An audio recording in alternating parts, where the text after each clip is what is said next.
रियासी में आर्थिक तंगी के कारण किसी भी होनहार विद्यार्थी की पढ़ाई प्रभावित न हो, इसके लिए विद्यार्थी विकास ट्रस्ट लगातार कोशिशें कर रहा है।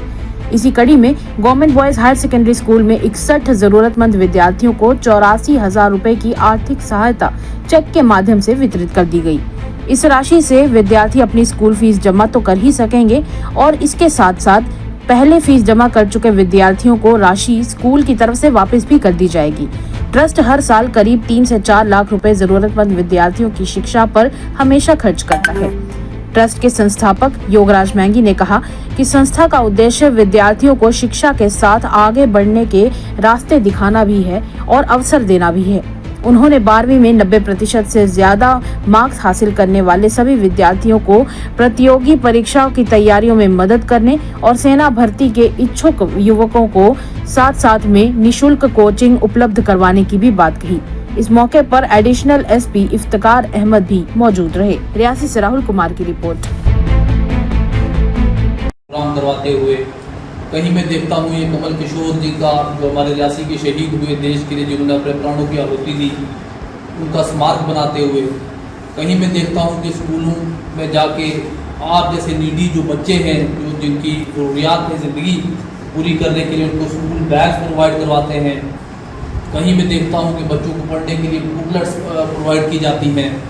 कहीं पर बच्चों की शादियों के लिए पैसा दिया जाता है, कहीं पर राशन प्रोवाइड किया जाता है। ये सारी चीज़ों का श्रेय जो है वो सारा विद्यार्थी विकास ट्रस्ट को जाता है और स्पेशली हमारे जो बुज़ुर्ग हैं रियासी के योगराज मैंगी साहब, इनको जाता है कि जो लाइफ के इस स्टेज में आके इस तरीके की एक्टिविटी समाज की भलाई के लिए और देश की भलाई के लिए जो करते हैं। आपको ये याद होगा कि यही वो हस्ती है कि जिनका नाम प्रधानमंत्री साहब ने अपने मन की बात में लिया था, वो रियासी के ही ये योगराज मैंगी साहब हैं जो आपके दरमियान पर मौजूद हैं। प्यारे बच्चों, बहुत मुख्तसर सबक लेंगे। लाइफ के इस स्टेज से लेकर इस स्टेज तक पहुंचने में बहुत लिमिटेड सा समय लगेगा। मैं 2 दिन पहले योगराज साहब के पास बैठा था तो मैंने कहा कि ज़िंदगी में आपकी इतनी एज 80 साल उम्र गुजर गई तो कितना सबक गुजरा है। तो इनका ये कहना था कि बस ऐसा लगा है कि जैसे पल भर में ही ये सारा टाइम खत्म हो गया। तो यही लाइफ की सच्चाई है। हम एक लिमिटेड पीरियड के लिए इस दुनिया में आए हैं और ये these are the stages of life. आप पढ़े भी होंगे, 7 स्टेजेस ऑफ लाइफ कहा जाता है इसे।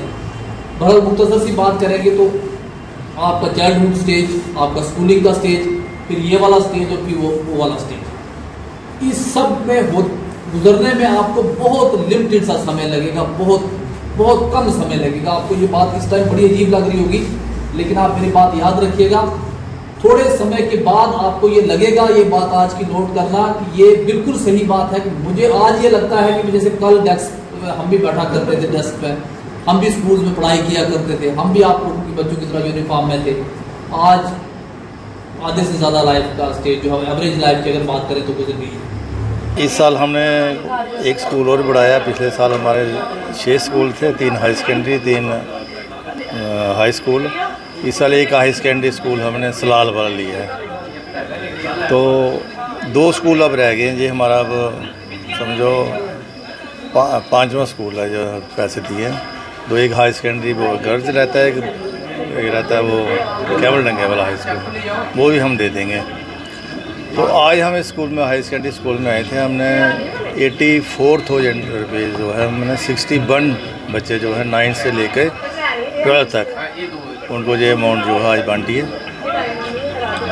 कारण है हम शुरू से ही हमें हेल्प करते थे। हमारे जो मार्गदर्शन करने वाले ये योगराज जी मैंगी हैं, एक दफ़ा मेरे पास आए, वो कहते ऐसे ऐसे हमने करना है। तो हम भी एजुकेशन में रहे हैं, हेडमास्टर में रिटायर हूँ। तो हमने सोचा जी ठीक आइडिया ठीक है, हम चलो जुड़ेंगे आपके साथ। तो ऐसे हमने एक ट्रस्ट बनाया, विद्यार्थी विकास ट्रस्ट, पे बच्चों की जो नीडी बच्चे हैं उनकी हेल्प करेंगे। थोड़ा अमाउंट ही, चलो ये भी बच्चे जो जिनके पास पैसे नहीं होते हैं उनके लिए ये काफ़ी होता है। हम तो चाहते हैं ये अमाउंट जो है हम शुरू में ही देते हैं, लेकिन एडमिशन लेट हो जाती हैं, रिजल्ट लेट हो जाते हैं, उसकी वजह से जब छुट्टियां पड़ जाती हैं फिर हम उन बच्चों को जितनी फ़ीस उन्होंने दी होती है उनको हम रिटर्न कर देते हैं चेक के जरिए। आप ये थ्रू मीडिया हमारी जो हम काम करें इसको समाज तक पहुंचा रहे हैं, इससे भी समाज को बड़ी इंस्पायरेशन होती है। आइडिया क्या है कि ये हमारा बाई बर्थ ब्लड में ही था ऐसा कि समाज की सेवा करना, समाज की सेवा करना। छोटे में ही हम लगे रहते थे कि गरीब बच्चों की वाल्मीकि समाज के बच्चे लिए उनको पढ़ाया, उनका पढ़ाई लिखाई करना। बड़े होकर फिर अब लास्ट इस स्टेज में हमने 5 साल हो गए इस काम को करते करते कि हमने एक विचार आया कि एक ट्रस्ट बनाया जाए और उसमें हम बच्चों को जो नीडी बच्चे हैं उनकी हेल्प की जाए। देवेंद्र सर मेरे मेन फाउंडर हैं, ये रजनीकांत जी है, ये सारे इन्होंने हाँ की भाई ये ठीक है, बड़ा अच्छा आइडिया है। क्योंकि इस तरह किसी को रोटी दे दें, खिला दें, कोई दान दे दें, वो अलग बात है, लेकिन ये बच्चों के फ्यूचर की बात है। इसलिए हम इसको सोचा और हमने लगभग पिछले साल भी 4.5 लाख रुपये, 3.5 लाख रुपये बच्चों को दिए और इस साल भी लगभग 4 लाख को टच कर देंगे हम।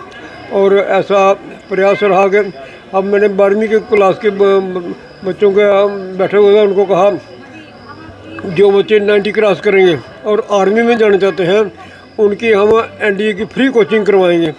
हमारा एक सेटअप जम्मू में भी है, वो कहते हैं कि बच्चे 1 2 3 4 जितने हो गए 90 क्रॉस करते हैं, आर्मी में जाना चाहते हैं, उनकी कोचिंग हम फ्री करवाएंगे। ऐसे ही लगे हुए अपना लास्ट डिज़ायर यही है। मैं हालांकि बहुत बीमार रहता हूँ, लास्ट डिज़ायर यही रहती है कि समाज का काम करते करते, देश का काम करते हुए अपना शरीर छूटे। बहुत बहुत धन्यवाद आपको। एक बार देवेंद्र सर ने बताया था कि हमें सर के मैं भी प्रेजेंट था वहाँ पर, एक औरत आई, वो रो कर बता रही थी और 11वीं 12वीं की थी शायद, इसमें गर्ल्स स्कूल की थी। कहने लगे पिछले साल मेरी दोनों लड़की मैं उनको एडमिशन नहीं करवा सकी क्योंकि मेरे पास पैसे नहीं थे। अब कुछ लोग होते हैं ना, वो मांग भी नहीं सकते किसी को, इन्होंने डांटा उसको, भी टीचर को बोल देती, वो पेमेंट कर देते, वो कहते शर्म आती है। तो इसलिए ऐसे बच्चों को बड़ी हेल्प होती है। और हमारी जो कमेटी बनी हुई है ना, जो सिलेक्शन कमेटी है, वो ऐसे बच्चों को ही चूज़ करती है ताकि उनकी हेल्प हो जाए, ताकि बिना पैसे के, बिना फीस के कोई बच्चा रह ना जाए।